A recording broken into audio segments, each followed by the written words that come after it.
কিরে এসব কি রে খেন্তিমা, তো কতটা জানলি?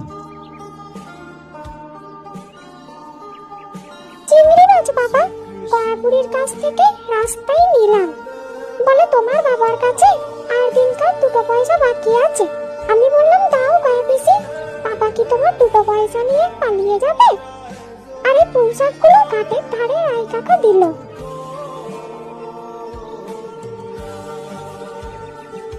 আহা কি অমর্তই তোমাকে তারা দিয়েছে। পাকা পইটাটা কাঠ হয়ে গিয়েছে, 2 দিন পরে ফেলে দিত, উনি উঠিয়ে এনেছেন। বলে দিয়েছি না বাড়ির বাইরে কোথাও পা দিও না। লজ্জা করে না এ পাড়া সে পাড়া করে বেড়াতে? খাওয়ার নামে জ্ঞান থাকে না।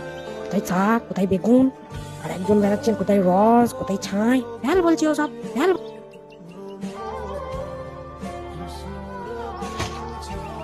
যা তো রাধি, ওই আপদগুলো টেনে খিড়কির পুকুরের ধারে ফেলে দিয়ে আয়।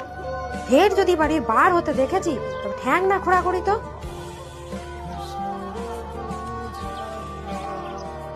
তাই এনেছে ছেলে মানুষ খাবে বলে, তুমি আবার বরং না না নিয়ে যা, ওই সবার খেতে হবে না। মেয়ে মানুষের আবার তো নোলা কিসে? এক পাড়া থেকে আর এক পাড়া নিয়ে আসবে 2 পুঁই শাক ভিক্ষে করে।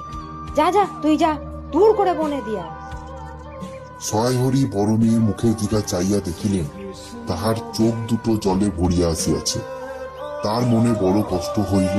পৈশাকে পক্ষাবলম্বন করিয়া দুপুরবেলা স্ত্রীকে চটাইতে তিনি আদৌ সাহসী হইলেন না। নিঃশব্দে খিড়কির দৌড় দিয়া বাহির হইয়া গেলেন।